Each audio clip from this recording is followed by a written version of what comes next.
from here to here, I guess. I feel like we're the same height, but I'm assuming just from here to here. Yeah, I feel like you sit up straighter than. Yeah, you just like have that. really poor posture. Yeah, I agree with that.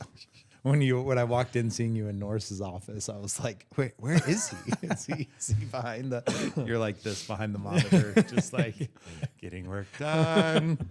Very comfortable. Did you?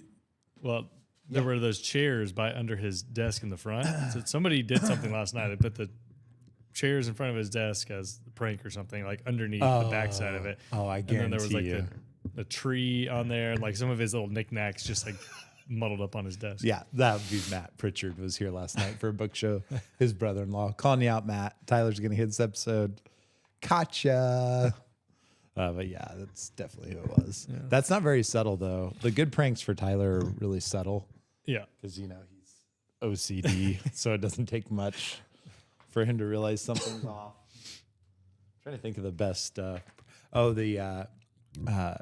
Anthony and Chandler moved a piece. It was like really small. Like, I mean, they just turned it. Not much at all. It was finally the first thing he didn't catch in the office. Like, it was such a subtle movement. But he was still surprised he didn't catch it. All right, dude. Here we go. Yeah, feel free to drink and do whatever. There you go. And you can put whatever you want up here, too. It doesn't matter. Okay. I'm going to leave all mine up here because it's that time of the year. We need fluids. All right. I think without having our producer, Tyler, here, we did pretty good. Who needs Tyler? Good to me. Yeah, I think it's good. What do I know? All right. Hey, guys. Sam McVeigh here with the Killer Growth podcast. Today I have Phil Anderson with me, partner at Killer Growth. So just going to start off with a little introductory from Phil. Yeah. But first off, you've listened to every episode, right? Every episode. Every episode. 100%. 100%. Okay. Every second of every episode. Yeah. I feel like you're lying. My mom has. Yes. I believe that. So that counts for something. That means more to me that Jan has watched the podcast than you, Phil. No, that was just a tease. I haven't even listened to all the episodes yet. We've been putting out a lot of episodes. A lot. Yeah, we're already, them out. I think like 12. There's still one more that's not posted, I don't think, and one that's not been announced. So 2 more going up. Yeah. Booked out till February. Yeah, booked out till February. Yeah. Doing 2 a week, which has been fun. Okay, let's start with this. So Phil, for the sake of time, Phil loves attention. So instead of letting him, just talk for an hour, because that's his favorite thing, I figured I'd start with context of Phil runs all of our media buying and SEO for Killer Growth and manages our team on that side of the marketing agency. But I'd love to just go back to your first, how many years ago did you start in digital marketing? What did that look like? And then different iterations. You don't have to go into great detail, but just like a little overview of what brought you to Killer Growth. Probably about 10 years ago, I got into it. And I didn't go to school for anything. It was just a learned, trade. Why were you there if it was for nothing? You just were hanging out? I couldn't tell you. Yeah. Made some good friends, that's for sure. So it was probably about 10 years ago. Started running Facebook ads for some businesses. I couldn't even tell you what the first ones were. There was a junk removal business I remember that I ran some ads for.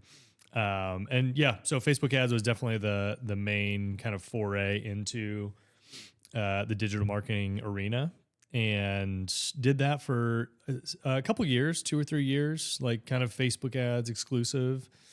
And then wanted to get like kind of more formally, trained in some areas, and kind of expand my ability to service different businesses. And so joined an agency in Boston. I'm bad with years, probably like 2016 maybe. Okay. And was there for about 3 years. That we scaled that really fast. I was actually the first full-time employee with that agency, really small at the time. I didn't know that. Yeah. and I came on as like the client success kind of manager to handle the clients that were there, so that we could focus on growing the business and while maintaining the clients that we had. And within probably 18 months, I think we started out about $50K a month when I joined, and within about 18 months to 2 years, we were doing almost 900 a month. Jeez. So it grew super fast. It was really fun. Learned a lot, and then kind of after that time, after 3 or 4 years there, I kind of went back to do my own thing again, and started running multiple different ad platforms: Google Ads, Facebook Ads, SEO. And kind of focused more on SEO for the next little bit, next couple of years, for mostly service businesses, more local type businesses, and grew that for a couple of years. And then I get that kind of leads up to, in short form, KillerGrowth, which was a little bit over 2 years ago. And we've kind of been utilizing those skill sets and for those types of digital services, SEO, Google Ads, and Facebook Ads, along with a couple other peripheral services that we've added on. Is kind of where we're at now. So yeah, I didn't know how much that first agency scaled that you took a job at. That is a pretty big. How many clients were under that agency? That's a good question. I don't know if I could tell you. Probably like at a time, there were probably like between, it was higher ticket. So it was probably between, 75 and 100, probably over 100 once it got to that highest big kind of scale point. Yeah. So yeah, it was pricier. Crazy. Cool. So yeah, then I guess I'll fill in the gap there. We've known each other for, gosh, I don't know what, I'm bad with years too, but some year in between you moving to Maryland, you were in my probably close to 15 years. Yeah, was it? Gosh, that's crazy. Yeah, it was probably before. I don't remember. This was when I was in college. So. Yeah, I don't remember if I was married yet or before. It was probably before. You got married when you were like 18. So yeah, I think, right. So I was probably already married like 5 years at that point. But yeah, fast forward, we kind of just hung out a summer playing tennis and basketball, and then stayed in touch. And then you would just reach out periodically, and we just talk about marketing, because I was building service companies. I remember that at the cleaning company, you jumped in, and we just tossed ideas back and forth for years, just randomly over a decade. Never actually did anything together, but you just always kind of stayed in touch, and we're always researching stuff. And I always found it super interesting being on the other side of the fence. So yeah, it was pretty cool timing when Tyler and I started the agency idea, or were forming it, and you happened to be coming to town working on the exact same project. Essentially, we're like, hey, we think we're going to do this. You're like, hey, I'm doing this. Like, we should do it together. So pretty easy start. That's pretty cool. Yep, totally. All right. So here's kind of what I'm thinking for this is I think my goal would be any local service company, regional or local, B2B or B2C, kind of provide a construct of how you think about digital marketing, how we think about it also as an agency. So not a sales pitch, just more informative. Hopefully there's something they can take away from this. But to kind of just lay it out, the simple model for us is, right, Google Ads are capturing demand, Meta Ads are creating demand, and then SEO is owning that demand, and then kind of just going through those three, from when Google, why Google, what does that actually look like? Because I think we get a lot of service companies that come in and they're just like, I don't know, should I do Google ads? Should I do Facebook ads? Should I do SEO? Just tell me what to do. And a lot of that depends on obviously where they're at in the business, their budget, how much they have to spend. So there's a lot of factors, but let's just start real simple. What are Google ads essentially? We'll start there. Yeah. So I mean, when anybody goes to Google, you're searching in a plumber near me, or your HVAC is broken, or you need your carpet cleaned. So you're typing in some some form of keyword around that service. And there's a couple different things that you find whenever all the results pop up. You'll see a couple.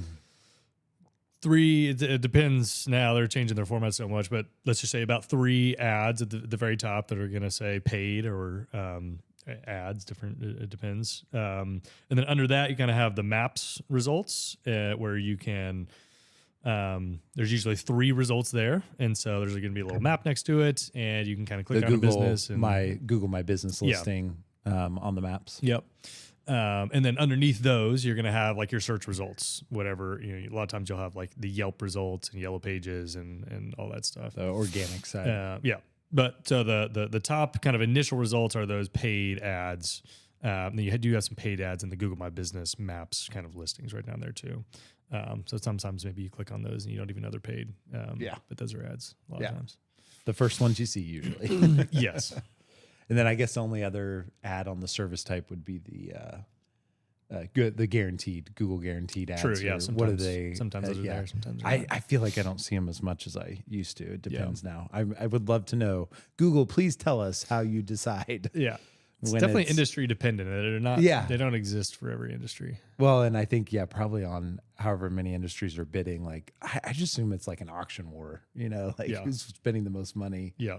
LSA, lead service ads, is the term I think in our industry that everyone uses. But it's that Google guaranteed badge that you pay a lot of money for. Mm-hmm. Definitely becoming. I mean, as far as like the feasibility of those, or if you're running those right now, I would say we run them some, but like we definitely don't focus on them at all. They're definitely, I think, less.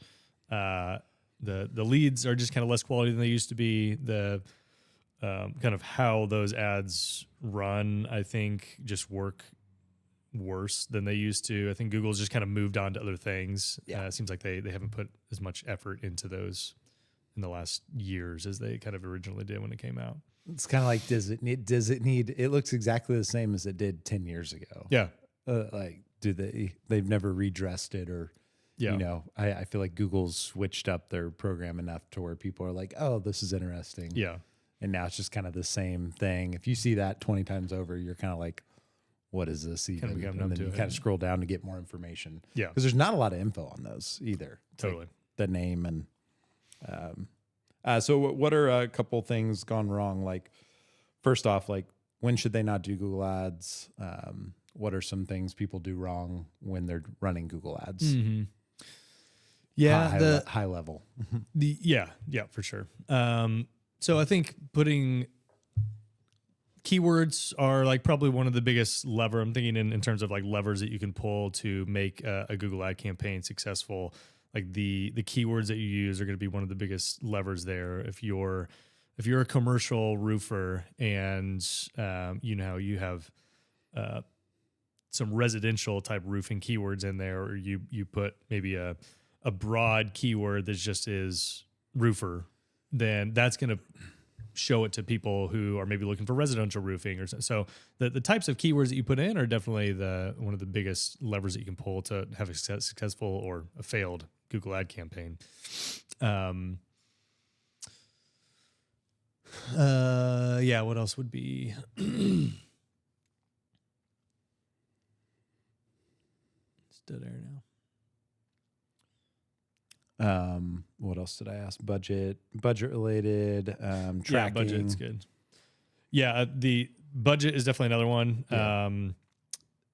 Not having enough budget is almost kind of throwing away money. It can be sometimes. Yeah. And that's also like depending on your market and how much competition there is and everything. But a lot of times you do need to have a substantial budget if you're really looking to compete and generate leads with Google Ads.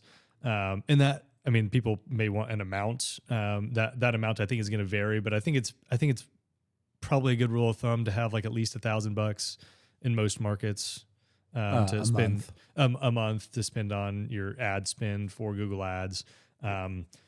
We have clients that spend less on that, and they're typically in like smaller markets, and that it can still work. But you definitely need more to play on Google than you do like on a Facebook ad.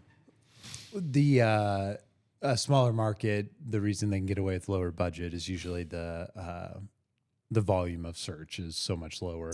Yeah. For that keyword. Competition's less, volume searches is less, so therefore the cost that Google is charging somebody to play the game is less. Makes sense. Tracking is another part, which is obviously pretty simple nowadays with Google. But understanding what it actually does, how in the service, and it's hard in the service world. How do you do tracking with Google Ads, or do you just not? Yeah, yeah. Most people don't. So there's a couple different ways you can. Sending to one of the other biggest mistakes is sending the traffic to your homepage on your website. So that's going to be again what most ads out there are doing. Best practice would be to create a specific landing page for the traffic to go to when they click on the ad. That is specific to the keyword that they just clicked on. So if you're a business that does HVAC and you do electrical and you do plumbing, you're a big business, and somebody clicks on a plumbing type keyword or ad, and then they're taken to a page that has HVAC across the headline. It's going to be, there's not going to be congruence there, and so the likelihood to click off is going to be higher than if you had congruence between the ad messaging and the messaging on the landing page. So specific landing pages is a big deal. But as far as tracking, you can track the phone number that somebody calls. If they click on the phone number on the ad and call it, you can track that. You can track when somebody fills out a form on your landing page or your website, wherever. Those are the two biggest ones that we really track. I mean, there's definitely other very more granular ways to track people, but just knowing when somebody takes those big actions that, could potentially turn into a conversion for you are the biggest ones. And if your method of tracking, and I can say this as a owner of a cleaning and pest control company, if your method of tracking is your person answering the phone is going to collect that information accurately every time, do not hold all of your bad results against your current marketing agency or Consider against those yourself. not tracked. Consider those not tracked. It's tough. It's hard. People don't really even know what they clicked half the time. So creating a funnel to where you can actually get that information is huge, and it's more expensive. It's not, it's not the same price if you're just going to turn on an ad, and you might as well just put up a billboard, right? And they drive by and you have some funny line on the billboard, and you hope they say that, or there's some special offer. But yeah, I highly encourage the effort. It stinks. It's hard. It's more money out of pocket to create a attribution tracking system, but totally worth it. Because to give yourself, if you're running your own ads, give yourself the benefit of the doubt, and at the very least provide very thorough evidence that it's working or it's not working. And more importantly, it is working most likely to some extent, but is it bringing in what you want? Yeah. And that becomes to me like a big deal of the phone's ringing off the hook, but we're only getting this. Let's make that adjustment. For sure. Awesome. Great, dude. So I think, at the end of the day, Google is somebody's searching for you. Do you show up? Yeah. Yeah. Pay to play or don't. So let's go meta. Meta ads. Facebook and Instagram are now meta, apparently. Yeah. I still call it Facebook. I'm stuck in the past, I guess. Their app still on Shopify and most CRMs say Facebook and Instagram. They don't even say meta still. Yeah. Which is surprising. That's interesting. Yeah, I mean, Google is going to be more. I'll do that over. What's the lower funnel? Yeah, what's the higher word? Intent. Intent. Higher intent. And social media is more passive. Google's billboard versus drive through. I don't know. Yeah. I don't know what a good driving illustration would be. Google's more intent heavy. So somebody's searching specific keywords for the thing that they want. They know that conversion could happen right then. Meta ads are going to be more passive. So somebody is scrolling, they're coming across an ad that they may or may not at the time have a need for or a care for. And so it's the importance on Meta is more placed on the creative itself, like the image or the video that they see, and what offer you put on that image or video. So the success of a meta ad is going to be a lot more dependent on that than Google. You really, I mean, you can have offers on Google, but really it's like if somebody's searching for you, they're going to come across. If they're not going to see you. But you know, Meta, they're scrolling, and so therefore they're may see your stuff and could have interest in it, could not. But so are you enticing enough for them to take some action on it? And that's a lot of what we work on with clients is like figuring out, okay, what is your offer here? Like, do you have an offer? And if not, we'll help you do that. But you need to put something out that people might be interested in. I agree. I think the most valuable part of a good Facebook ad partner is actually the value creation, value proposition, offer, whatever you want to call it, depending on what it is you're pushing, because you're not always selling a thing in the ad. You know, you might be just trying to connect but yeah, that creative process is so important and really fun.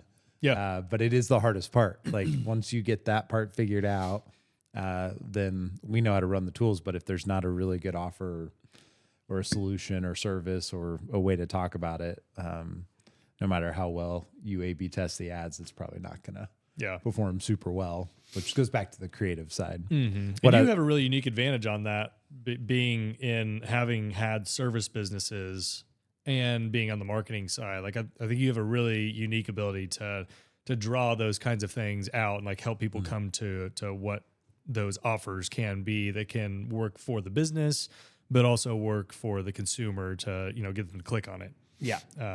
So that's a super useful thing that you bring to the table. Appreciate that. I've been desperate so many times with my back against the wall. I need people to book this service or buy this thing.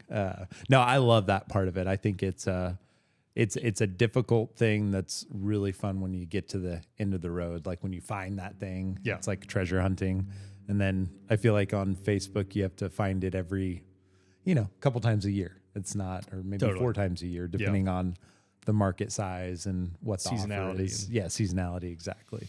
And then the best clients we have they workshop those with us, and that's how we get there really quick. The clients that if you're working with somebody currently, like give them as much as you can. They want your feedback, whether they're good at communicating that or not. Like that's where we get all of our ideas from.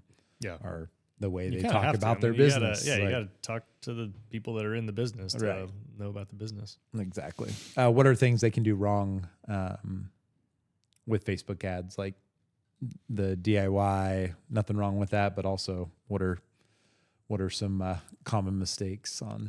Yeah, I'm going to do Facebook ads today. Yeah, not having an offer. I mean, a lot of people are just running an ad just with their name on it or something. Yeah. And so nobody really cares about that.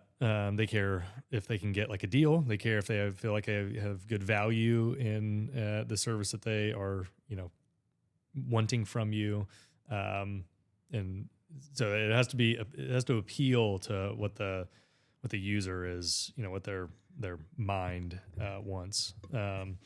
And so, yeah, I mean, I think the offer is huge. Okay, so this is a huge thing. So that we ask clients all the time before we even start Facebook ads, before we even think about starting them or planning them or strategizing about Facebook ads, is what does your follow-up system look like? And so if you generate a lead on Facebook, it typically is not going to be someone calling in hot and ready to buy. It's going to be somebody that saw your offer and is curious about it, and maybe they need their carpet cleaned right then, and that's great. But a lead comes in, the follow up for that needs to be like immediate. Yeah. Because anybody that's ever run Facebook ads would knows what I'm talking about here. Is that you can get a lead that you call the next day, and they're not even going to remember that they filled it out.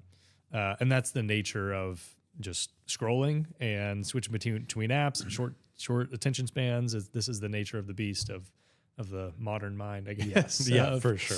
Not, of just switching from thing to thing. And so I don't even remember what I had for breakfast. Totally.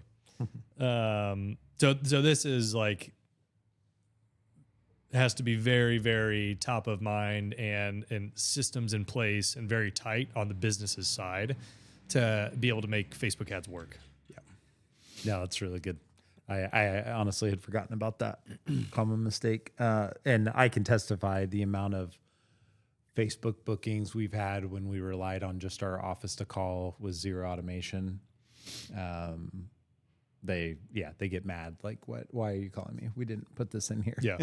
Yeah. No, you did. It was just yesterday. No, I never signed up for anything. I don't know what you're talking. It's like they're not even listening. And I get it. I mean, you hit something because it makes sense and it's low barrier to entry. It's like all you had to do is put your email in to get an offer. Right. But yeah, they go cold. They're already cold, to your point. Yeah. They go cold real fast. And we'll set it like, we do our part in setting up automations and doing everything that we can to hit the lead right when it happens. That isn't, the front desk person at the, from our client actually calling or reaching out. We'll send a text, we'll send emails, we'll send those touches. But ultimately, like, somebody talking to the lead is what's going to convert them the best. Yeah. Another thing I would add to that is boosting post without any strategy. So back to your point of no offer, but also not having a strategy of what you're promoting, what the goal is for Facebook, because Facebook works so well when it understands what the goal is. Yeah. Right. So is the goal to get a click to the website? Is the goal for them to take action once they get to the website? It's the goal for them to call, right? So those are so hard to properly set up when you just boost a post. So you need to do it from Ads Manager. Don't boost a post unless it's just a local promotion for like an event or something, you're sponsoring something that's hyper local and it's a temporary one-time, one-off, 1 week thing. But that's where I think, zero thought and then just spending money. And then you quit doing it because you just say nothing happens. And then the other thing I would say is quitting too early too. I think it takes time to find the right offer, the right idea, the right communication, back to your point of creative. Because you can have the best offer, best idea, and then your creative sucks and nobody watches even 2 seconds of it. Yeah.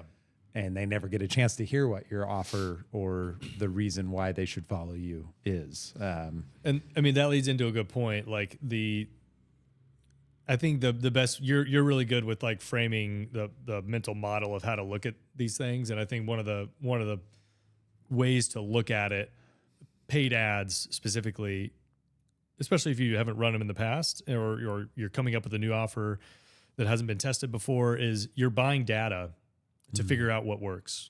And so if you're coming in and wanting, thinking that you're going to put some money into some ads and it's going to start chucking out leads, right out of the gate, that sometimes happens. But you need to look at it more in terms of like, I am buying information or buying data to figure out what can work. Figure out what offer can work, figure out what creatives can work. And we have good insight on our side to know in various different industries what has a good chance of working or what has worked in the past for other clients. And so we can help a lot there, but the idea of really buying information, it should be how it's looked at initially when you're especially testing stuff new. So and you and I have talked about this a lot, and we both have used this line a lot when I heard it from Alex Hormozy, but to your data point, which is perfect, the data you're buying is of a substantial value, even if it proves what you're selling and how you're selling it doesn't work, or even what you're selling, where you're selling it. So for example, you're selling X service on Facebook and it takes $500 in spend to book a $200 job. You're probably not going to keep doing that. You're probably going to stop spending $500 to book a $200 job. But then you realize, okay, every $500 I spend, I can book a job. So this is good data. Now I know this. So then if you work backwards from that point, and again, I'm stealing this from Alex Hormozy. If you work backwards from that point, then you're like, well, maybe we should just find $1,000 service to sell on this platform. and then let's see if it takes $500 to book a $1,000 service. And so like a failed ad campaign is not always bad news. If you can track what it actually costs to get the bad results. So to your point, again, that's just the data. What is that data that comes back? And if the data is it takes X to sell this, and then you're upset with those results, then maybe sit back and think about the full picture of, okay, maybe it's the wrong product. Maybe my price point doesn't make sense.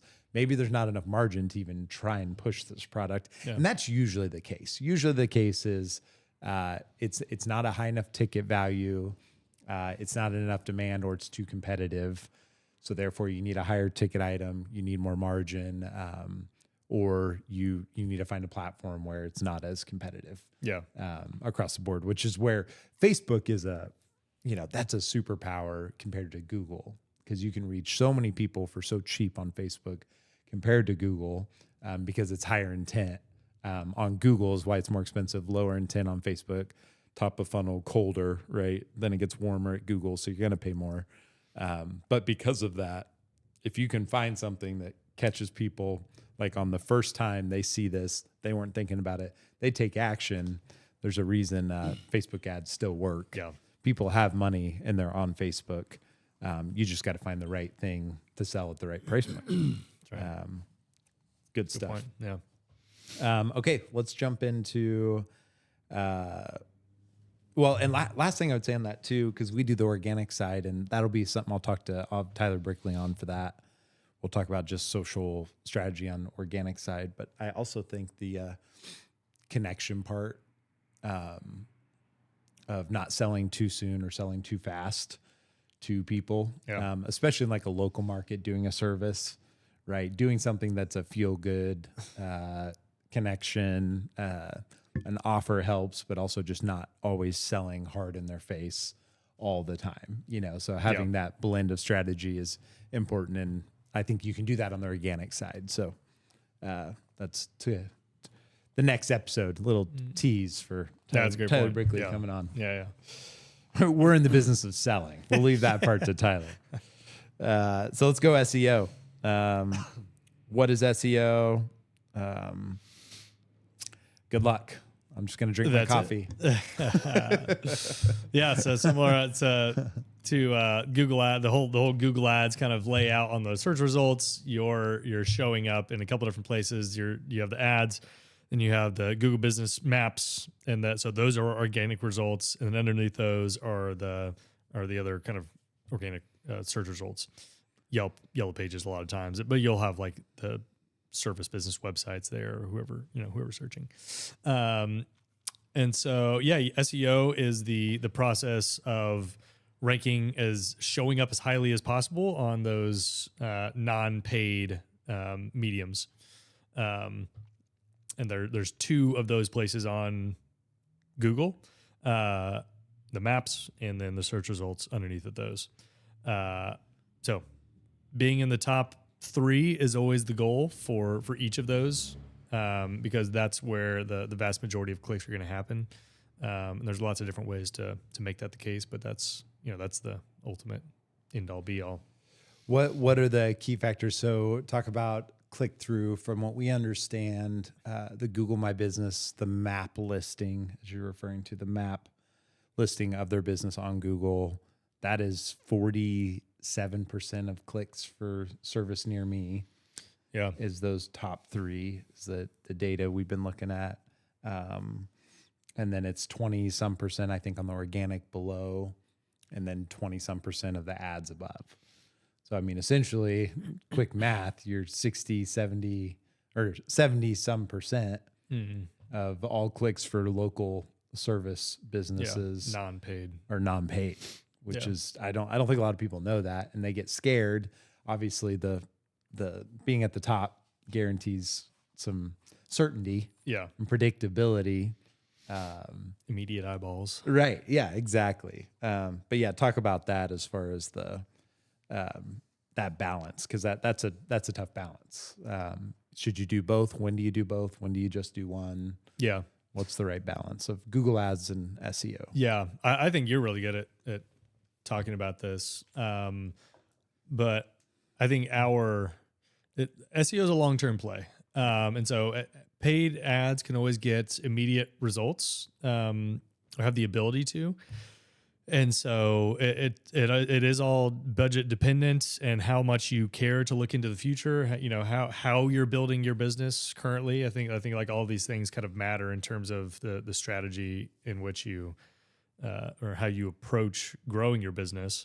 But yeah, SEO, I think is always going to be the best long-term way to kind of establish yourself in your market.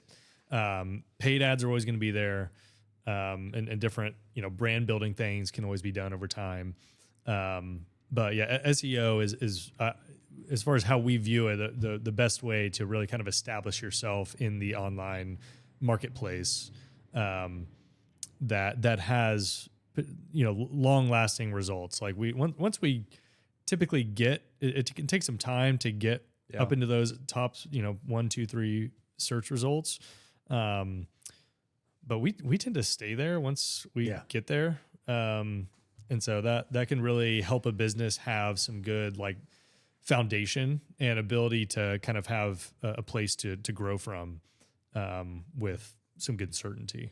Yep, for sure. And I mean, a testament, the nice thing is, like my companies are often the guinea pig to a lot of different experiments that we try internally, which works out great. But one of my service companies is spending thousands less a month on Google Ads now. Because of the SEO benefits. And like you said, some of those positions, there's positions we didn't have number one on for 13 years of being in business. And just like in the last year, since we've like ramped that up, got the partners agreed to switch our strategy heavier on SEO. It's wild, the difference of it's been crazy. What's happened for those listings. And to your point, I'll go check them. I kind of like freak out about it. And there's some maintaining of those. But talk about just like a tip, like a tip for everybody listening. Cause again, it's like SEO, such a buzzword. They get a call. I mean, how many people get a call that own a business every day about their Google business listing, how much better it could be, when they would guarantee it, how much better. Like, I feel like SEO is such a scam ridden, like it gives agencies a bad name. And so it's like, it's hard to talk about without people just thinking of every freaking phone call they've gotten. But like breaking down what it is, it's just work, right? It's strategy, it's research, and then it's putting in the data.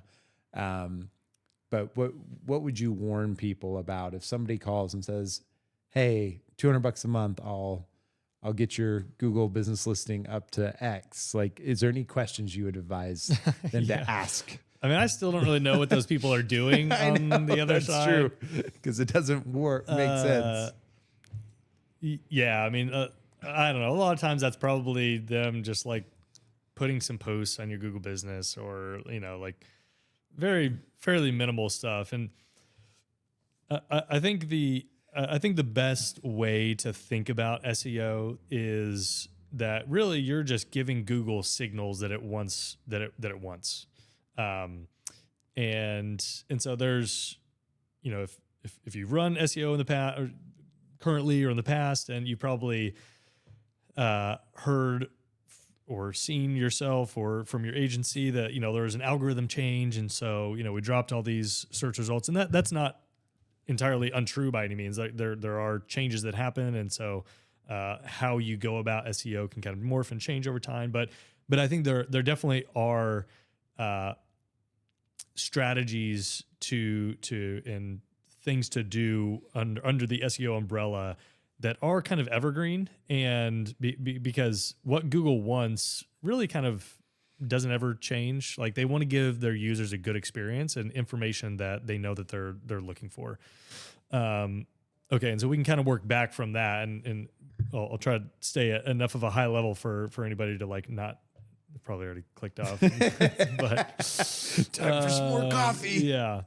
But so yes, like if you do a search, I'll try to give a quick like high level example. You do a search and you go into, you look up something on the Google Maps or something. You're going to see some icons up at the top that are like, it's going to say restaurants or hotels or things to do or weather that are they're these widgets that are kind of across the Google platform. And so these are really good indicators that this is, and you click into one of those and then it's going to show you some hotels in that area or whatever, the different categories. And so these are good indicators that these are things that Google focuses on and ways that it wants to distribute information to people in a useful way. And so you can use those same things and put them onto your website and really use like what we call geodata on your website to give Google like really strong signals that you are a local business in this area, serving people in this way. And so I have a couple other thoughts on websites, but I think the idea of giving Google, like sending Google the signals that it wants and not trying to manipulate it in order to get a result is the way to kind of think about SEO at a high level. Yeah, not the quick, fast track approach that's not gonna, more the long-term approach of what always works and will stand the test of time. Yeah. Which does take more work. So on the combination of, so you run your listing, you want reviews on your Google business listing on a map. You want to respond to your Google reviews, right? That's the best practice. Yeah. You want to post on your Google business page, even though no one looks at it on your map page. And then that's just one piece of it. Then how do you construct a website that benefits that listing? If that's almost half the clicks, and hopefully I'm setting you up on what maybe you're about to go into, but if that's half the clicks, then what should you be doing on your website? And can you do anything on your website to boost your Google business listing? No, it's the service pages and location pages are probably the two biggest things to make sure you have and optimize for on your website. And so, if one of your service companies services an entire a county or multiple counties, but you're going to want to look at at least the primary towns or cities within that county that your business services. And so you're going to have a page for each of those towns on your website, and same with your services. You want to have a page for each service that you have that is on your website. And on each of those, you can have, again, what we call geodata that send a signal to Google from your website and connects back to your Google business page and your search listing or your result list, Google search results. That has, maybe you have a weather widget on that location page that is Wichita, Kansas has a weather widget that is connected back to the search results from Google that you can embed on your page. And you can do that kind of thing with a number of different widgets that Google has. This is just one kind of parts. Way of giving really strong signals back to Google, because this is already what Google is showing people, information that it knows that they want. And so if you're putting that same thing on your website, it's a really strong signal back to Google for that specific location. You do that each location. So service pages and location pages are huge. That's what we put a lot of our effort into on the website side of things. Last question on that. On the common question we get is, "Hey, I'll just I want to do SEO, but I'll write my own blogs." That's a common thing we get at KillerGrowth, which is fine. And there's two ways to do this, and we've done it both ways a lot of times. But speak on that. If somebody, what's your first concern? What's your first piece of advice if someone says, "I'll do my own blogs"? You do the technical and the optimization and the page building, but I'll write my own blogs. Yeah. The content is again probably one of the biggest levers that there is on for SEO. If you have, you kind of have a couple different categories of things to do within the SEO umbrella. Content is one of them. Blogs, written, video, audio. It's content, and then you have kind of the back end side of things, like the technical. There's probably 3 or 4 of those different categories, but the content side is probably the most heavily weighted one. in our experience. And so, yeah, if somebody wants to do their own, like the biggest thing to think about is like you have to write it in a way that has the keywords that you want to rank for that particular piece of content. You know, a lot with AI these days, it's obviously not difficult at all to just like whip out, 500,000, 1,500 word blog article. And you can do that. But the main thing is really making sure that it's optimized in a way that has that ranks for what you want to rank for. And that's probably the biggest piece that we're going to be able to help with is kind of knowing how to structure a piece of content so that it actually does what you want it to do, which is like get you a phone call. Right. And most people don't really think about the end result much.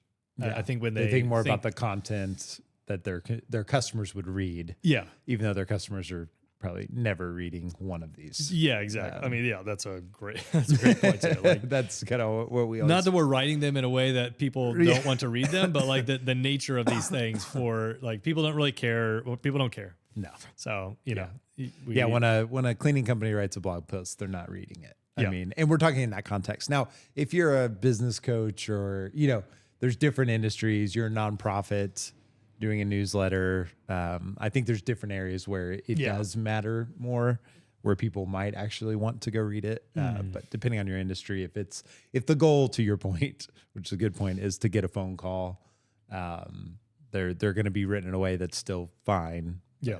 You're not going to build a big following on a blog about plumbing. Yeah. Most likely.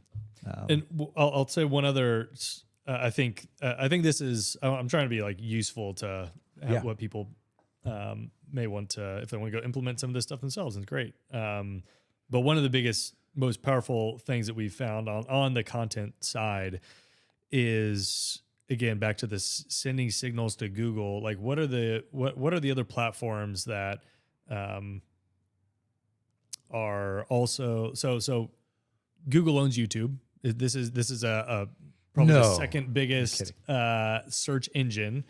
I don't know if maybe YouTube's bigger now than, or gets more search volume than the Google does. I'm not sure, but nonetheless, it's probably top 3 search engines, and then you have audio in the podcast form, and so how we approach that is kind of thinking about it in a flywheel. So we have written content, we have visual content, and we have audio content. Where we're writing an initial blog and turning it into a video that we then post on YouTube, and an audio, which we then send out into a network of podcasts.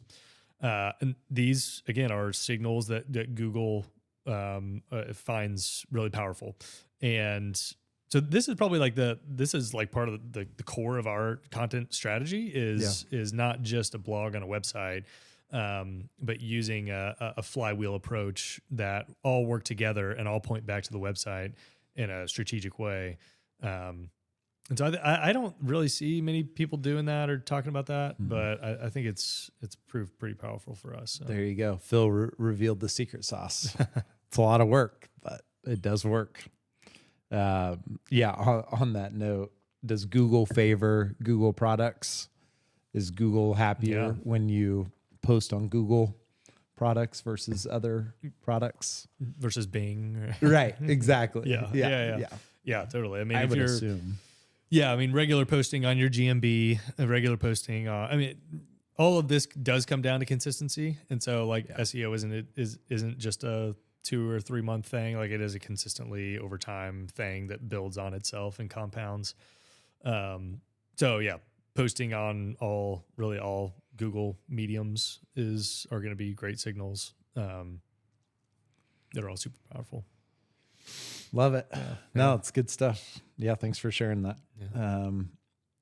I kind of how it all works together. We can kind of end on that. And I've been trying to think about how to recap this in a way that would be helpful to some business owner out there. But yeah, maybe just the whole approach, depending on what their goals are, intentions are. In summary, if you are let's just use the context of you're an HVAC company, or let's go plumbing. switch it up. We've been saying HVAC There you like go. crazy. some So love. say you're a plumbing company, and you are at, let's just say you've got, 4 employees, and you're kind of in that awkward spot of, okay, time to grow. You've got one guy that's got availability, a balanced structure. They can't usually do everything. And I feel like we do a good job of not telling people to do everything, right? When they come in, Yeah, once probably we should. understand their budget, but I feel like our advice consistently, they come in and I say, okay, what is your realistic budget you could spend each month? And it's not, your business isn't at risk, because marketing shouldn't be gambling, right? You shouldn't just be throwing in a bunch of money and you're really hoping for a return. Like, it should be strategic and it should be responsible. Yeah. So they give us a budget, right? We get a budget, and then based on that budget they give us, then we make a determination of where will that budget go the furthest, right? Between each platform, across the board. Sometimes we deal with people that are larger and their budget is large enough to where it can cross all 3 strategies, right? From Facebook, Google, SEO, which is where we live. And we didn't really get into that fully, but that's just the best place right now for the type of companies we serve, I think, in the local service industry, overall. But once they get in there and they look at that, that's kind of our balanced approach of, you can't do everything. Don't worry about that. There's all parts of the marketing tree that you can start with one piece and be good at one piece, with a reasonable budget. And then obviously then it builds on itself, right? It starts compounding and building. So in that position, someone comes in, they're listening to this. What would your advice be to them, after they hear all of this? What would be your advice to them if they have not hired an agency, or have not done marketing themselves and are about to like spend their first ad dollar, and they're freaked out? We talk to a lot of business owners. They're always scared. They don't trust anybody. Yeah. Rightly so. Yeah. There's a lot of $200. a lot of $200 Calls out offers, a lot of guarantees out there. Constant cold calling, especially in this climate right now. Business is tough for a lot of industries. So I feel like there's a lot of agencies hunting people right now. Yeah. And we're going to see a lot more of that, I think, rolling into 26. But yeah, for that person that's kind of right at that beginning, what's your advice? You've got to hold their hand and tell them it's going to be okay. And you have to tell them to take the leap somewhere. Yeah, that's usually that's usually what you do. Is hold their hand. This is you getting your reps in. Yeah, Guys, yeah. Phil does not like this context, and he's been killing it. So please show him some love in the chat. You have a great podcast voice, by the way. You have such a better voice than I do for this. I'm like sitting here like, I wish my voice sounded like Phil. A bit more of a radio. Yeah, I'm you've feeling got a great radio voice. Yeah. Yeah, I think like it's probably going to be most useful to do some paid ads and get some calls and some leads coming in quickly.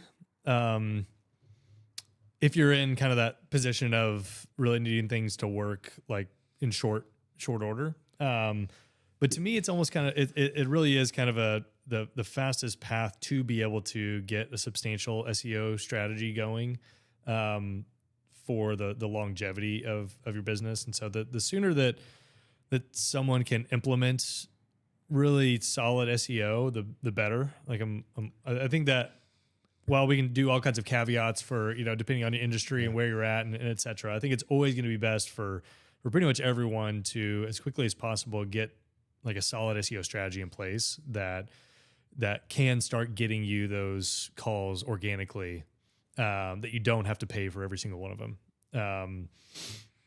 And in tandem and supplemental, have supplemental paid ads running as well. Like that doesn't necessarily replace that. But it does depend on your growth trajectory and how fast you want to go and everything. So yeah, it probably is going to be most useful to do some paid ads to get some calls and leads and business in the short term. But as quickly as you can get some solid organic leads coming in, I think that's always going to be useful for a business that's growing. That was perfect. That was a great answer. start out with something that's going to get you some wins, Yeah. build some confidence. And then if you're in a place where you can grow at a more steady, slower pace with a better long-term result, go the SEO route. Yeah. But I think that's wise. Like, hey, ads are great. Let's get going on ads, but let's get into SEO at some level as soon as possible. Yeah. Because it does take time.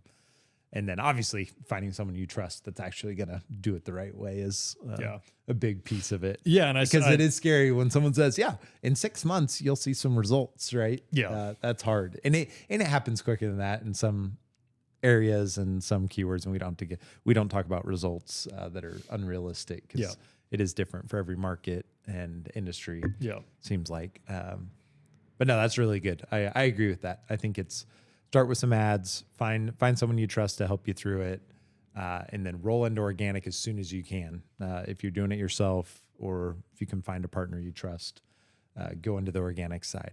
I wish I would have done it a long time ago. Yeah. For sure.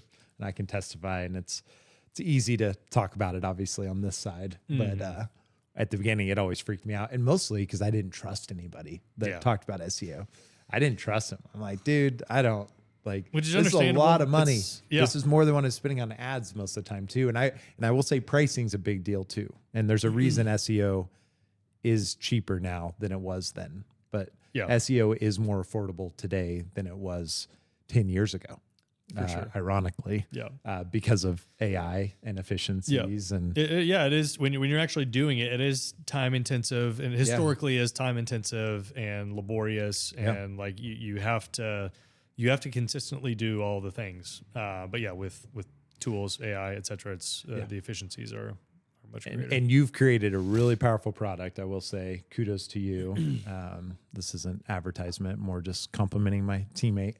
But you've created a really amazing product at a great value that's sustainable for people. And I think that's key too. Yeah. Having a sustainable SEO strategy that can just stay on, the value starts over, the value goes above and beyond the cost at a time period that makes sense. Yeah. And I think that's powerful. And that's what's missing a lot is that we've seen people with SEO costs that are 4x what our price is doing similar stuff.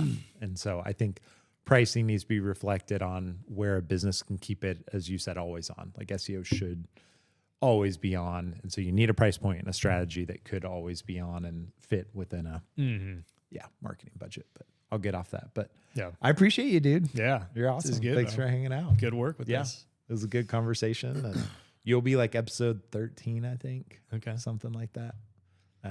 But yeah, thanks. This I'll was take it. Not planned at all on a whim. Phil lives in Maryland, in town, so and we jumped in the cage. Yeah, he flew all the way here just for this podcast. Jan, that was for you. All right, thanks, brother. Appreciate you.